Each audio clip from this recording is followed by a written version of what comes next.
Assalamualaikum warahmatullahi wabarakatuh. Jumpa lagi di channel Belajar Tajwid Pemula. Pada video kali ini insyaallah kita akan membahas tentang makharijul huruf. Mungkin sebagian dari kita menganggap remeh pembahasan ini dengan alasan tanpa belajar makhraj juga banyak yang bisa ngaji, banyak yang bisa lancar baca Al-Quran. Tentunya anggapan seperti ini kurang tepat.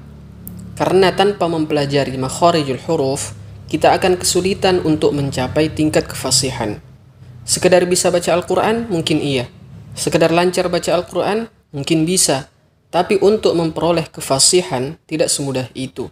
Kita butuh ilmu tentang makharijul huruf, agar setiap huruf-huruf yang kita lafalkan tepat keluar dari tempatnya. Oleh karena itu, secara khusus bagi para pemula, alangkah baiknya bersama-sama kita belajar tentang makharijul huruf dalam video kali ini. Untuk mempersingkat durasi, kita langsung saja masuk ke pembahasan tentang makharijul huruf. Makharijul huruf terdiri dari dua kata, makharij dan al-huruf.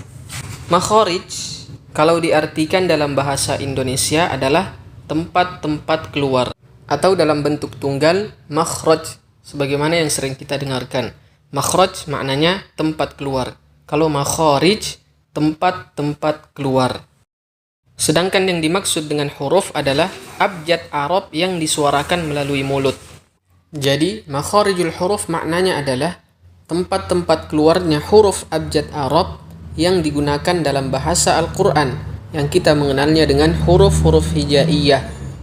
Para ulama ahli dalam bidang qiraah membagi makharijul huruf menjadi 5 bagian jika ditinjau dari segi cakupannya. Dan 5 makharijul huruf yang akan kita bahas ini adalah merupakan makhraj inti atau makhraj pokok. Yang pertama ada al-jauf, yang kedua al-halq, yang ketiga al-lisan, yang keempat asy-syafatan, terakhir al-khayshum. Nah, dari 5 makhraj ini, masing-masing memiliki cabang. Dan itulah yang insya Allah akan kita bahas satu persatu dalam video ini, yaitu makhraj inti beserta makhraj cabangnya. Yang pertama, al-jauf. Apa itu al-jauf? Al-jauf adalah rongga mulut. Apa yang dimaksud dengan rongga mulut? Rongga mulut yang dimaksud adalah ruang kosong yang membentang dari tenggorokan hingga permukaan kedua bibir, seperti pada gambar ini. Huruf apa saja yang keluar dari makhraj ini?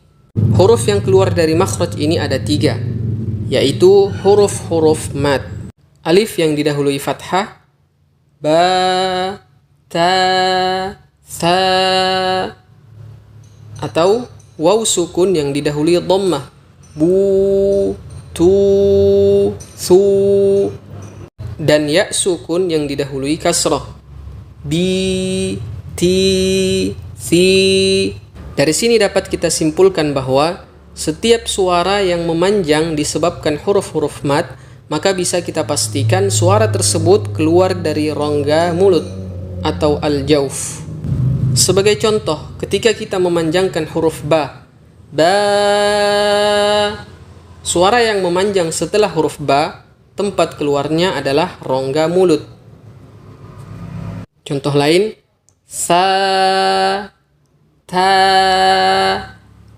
Setiap suara yang memanjang itu adalah tempat keluarnya rongga mulut. Kemudian kita lanjut ke makhraj yang kedua, yaitu al-halq. Al-halq maknanya adalah tenggorokan. Tenggorokan ditinjau dari sisi makhraj terbagi menjadi 3. Yang pertama disebut pangkal tenggorokan, yang kedua tengah tenggorokan, yang ketiga ujung tenggorokan. Dan inilah yang dimaksud dengan makhraj cabang. Dari pangkal tenggorokan keluar 2 huruf, yaitu hamzah dan ha. Dari tengah tenggorokan juga keluar 2 huruf, yaitu ain dan ha. Dan dari ujung tenggorokan keluar 2 huruf, ghain dan kha. Dari 6 huruf ini, ada beberapa catatan penting yang harus kita perhatikan. Yang pertama, pada huruf ghain. Seringkali kita dapatkan pemula menyamakan huruf ini, huruf ghain, dengan abjad Indonesia GO, go. yang seharusnya ghain keluar dari ujung tenggorokan berpindah ke pangkal lidah. Karena makhraj atau tempat keluar huruf G dalam bahasa kita itu bukan pangkal tenggorokan tapi pangkal lidah. Perhatikan perbedaannya go, gi, gu dengan gho, ri, ru. Suaranya sangat berbeda. Kemudian hal berikut yang harus kita perhatikan juga adalah dua huruf yang keluar dari tengah tenggorokan, yaitu ain dan ha. Jangan sampai penyebutan dua huruf ini disamakan dengan dua huruf yang keluar dari pangkal tenggorokan, yaitu hamzah, a, dan ha. Saya rasa di antara kalian yang sedang menyaksikan video ini masih ada yang kesulitan untuk membedakan penyebutan huruf-huruf ini. Ada yang masih sulit untuk membedakan ha tengah tenggorokan dan ha pangkal tenggorokan. Ha, ha, ha, ha. Dan mungkin juga ada yang masih sulit untuk membedakan hamzah dan ain. Bahkan ketika membaca ta'awudz, a'udzu, hamzah dan ain disamakan. A'udzu atau a'udzu. Dan kesalahan ini sangat sering terjadi. Dan kesalahan yang seperti ini merupakan hal yang biasa dan sangat sering terjadi. Khususnya bagi yang masih dalam proses belajar. Teruslah belajar dan perbanyak praktek di hadapan guru. Insya Allah setelah kesulitan pasti ada kemudahan. Kita lanjut pada makhraj berikutnya yaitu al-lisan. Namun saya ingin mengakhirkan pembahasan tentang al-lisan. Jadi terlebih dahulu kita membahas makhraj asy-syafatan. Adapun al-lisan insya Allah di akhir video akan kita bahas. Asy-syafatan. Makna asy-syafatan adalah kedua bibir. Tentu yang dimaksud adalah bibir atas dan bibir bawah. Ditinjau dari sisi makharijul huruf, kedua bibir terbagi menjadi dua.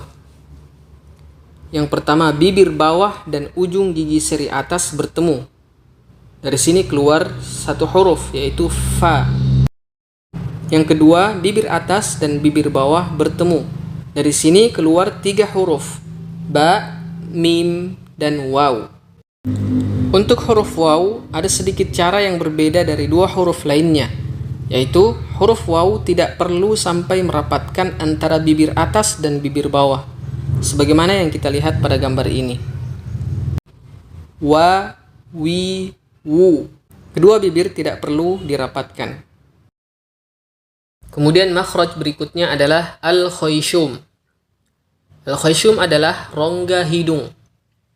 Pada umumnya, ketika kita bersuara, katup yang menuju ke saluran rongga hidung tertutup. Namun ada huruf-huruf tertentu yang mengharuskan katup yang menuju ke saluran rongga hidung terbuka, seperti pada gambar ini. Sehingga mengalirlah suara melalui hidung. Dari makhraj ini keluar dua huruf, yaitu mim dan nun. Ma, mi, mu. Na, ni, nu. Untuk membuktikan dua huruf ini mengeluarkan suara melalui hidung, kalian coba sukun kedua huruf ini sambil menutup hidung. Dan hasilnya bisa kita pastikan suara mim atau nun tidak akan terdengar sempurna. Contohnya, ab, ad. Nah, kalian bisa dengar sendiri dan kalian bisa praktek sendiri. Kemudian makhraj berikutnya adalah al-lisan, lidah. Dan seperti inilah penampakan lidah. Lidah ditinjau dari segi makhraj terbagi menjadi beberapa bagian. Ada ujung lidah, tengah lidah,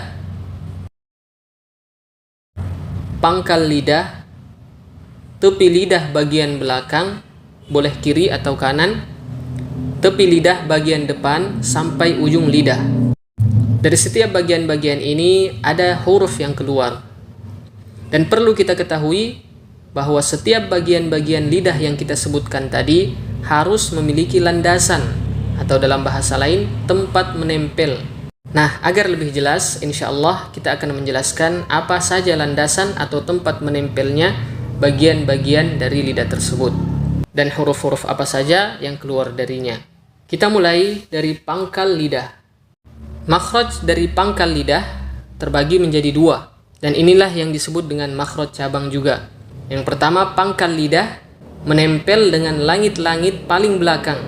Keluar darinya huruf qaf. Dan yang kedua, pangkal lidah menempel dengan langit-langit belakang tapi agak ke depan sedikit setelah makhraj huruf qaf.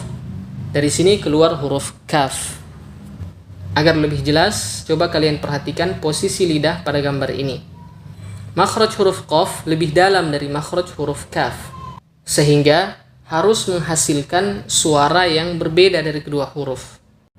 Contoh, ko, ka, ko, ka. Kita coba memberikan harokat dhammah. Ku, ku, ki, ki. Sampai di sini jelas ya? Kita lanjutkan. Makhraj berikutnya yaitu tengah lidah. Landasan atau tempat menempelnya hanya satu, yaitu tengah lidah dan langit-langit yang berada di atasnya. Dari sini keluar 3 huruf. Jim, sha, ya. Ja, sha, ya. Ya, ji, ju. Sha, shi, shu. Ya, yi, yu. Perhatikan posisi lidah pada gambar ini. Meskipun 3 huruf ini tempat keluarnya sama, namun masing-masing memiliki cara yang berbeda. Huruf jim, ja, ji, ju, tengah lidah harus benar-benar menempel pada langit-langit di atasnya. Sedangkan huruf shin dan ya, tengah lidah dan langit-langit di atasnya tidak begitu menempel seperti pada gambar ini. Sha, ya. Sha, shi, shu. Ya, yi, yu. Kita lanjut ke makhraj selanjutnya, yaitu ujung lidah. Ujung lidah memiliki beberapa landasan atau tempat menempel. Yang pertama, ujung lidah dan gigi seri bawah. Dari sini keluar 3 huruf. Sin, zai, sod. Kita bisa melihat posisi lidah pada gambar ini. So, si, su. Sa, si, su. Za, zi, zu. Untuk huruf sod, pangkal lidah harus sedikit naik seperti pada gambar ini, agar menghasilkan suara yang lebih tebal. Kemudian landasan atau tempat menempel ujung lidah berikutnya adalah ujung lidah dan ujung gigi seri atas. Hurufnya ada 3. Sa, zal, vo. Perhatikan posisi lidah pada gambar ini. Pastikan ujung lidah kalian menempel pada ujung gigi seri atas. Untuk memastikannya, kalian bisa melihat menggunakan cermin. Vo, sa, za. Vo, sa, za. Jangan sampai ujung lidah menempel ke gusi atas atau menempel ke gigi seri bawah. Kemudian landasan atau tempat menempel ujung lidah berikutnya adalah ujung lidah dan pangkal gigi seri atas. Yang dimaksud pangkal gigi seri atas adalah bagian gigi seri yang mendekati gusi seperti gambar ini. Dari sini keluar 3 huruf. Ta, dal, po. Po, ti, tu. Ta, ti, tu. Da, di, du. Untuk huruf to, pangkal lidah harus sedikit naik agar menghasilkan suara yang lebih tebal. Kemudian landasan atau tempat menempel ujung lidah berikutnya adalah ujung lidah dan gusi atas. Dari sini keluar 2 huruf. Nun dan ro. Untuk huruf ro tipis, posisi pangkal lidah tidak perlu dinaikkan. Biarkan pada posisi asalnya. Ri, ir. Ri, ir. Bir. Untuk huruf ro tebal, pangkal lidah harus naik seperti pada gambar ini agar menghasilkan suara yang tebal. Ar, ar, bar, ro, ru, ro, ru. Sampai di sini jelas ya? Kita sudah membahas pangkal lidah, tengah lidah, dan ujung lidah. Sekarang kita lanjut ke tepi lidah bagian depan hingga ujungnya. Landasan atau tempat menempel tepi lidah bagian depan adalah gusi atas. Keluar dari sini 1 huruf, yaitu lam. La, li, lu, la, li, lu, al, bal. Sebenarnya makhraj huruf lam ini kurang lebih sama seperti makhraj huruf nun, yaitu ujung lidah dan gusi atas. Hanya saja huruf lam melibatkan juga tepi lidah, tidak hanya ujung lidah saja. Kemudian makhraj lidah yang terakhir adalah tepi lidah bagian belakang, kiri atau kanan boleh, atau kedua-duanya, menempel pada gigi geraham atas bagian dalam. Keluar dari sini satu huruf, yaitu bo, dan huruf ini merupakan huruf yang paling sulit. Bahkan orang-orang Arab sendiri banyak yang kesulitan dalam menyebutkan huruf ini, padahal bahasa mereka sendiri. Bo, di, du, bo, di, bu, ad, bad, wal, ard. Nah, itulah penjelasan tentang makharijul huruf. Sebelum kita mengakhiri video ini, ada satu pertanyaan buat kalian. Jawabannya silahkan tulis di kolom komentar jika kalian tahu. Ada berapakah huruf-huruf hijaiyah yang keluar dari lidah? Silahkan jawabannya ditulis di kolom komentar. Semoga video ini bermanfaat. Kita akhiri sampai di sini. Wassalamualaikum warahmatullahi wabarakatuh.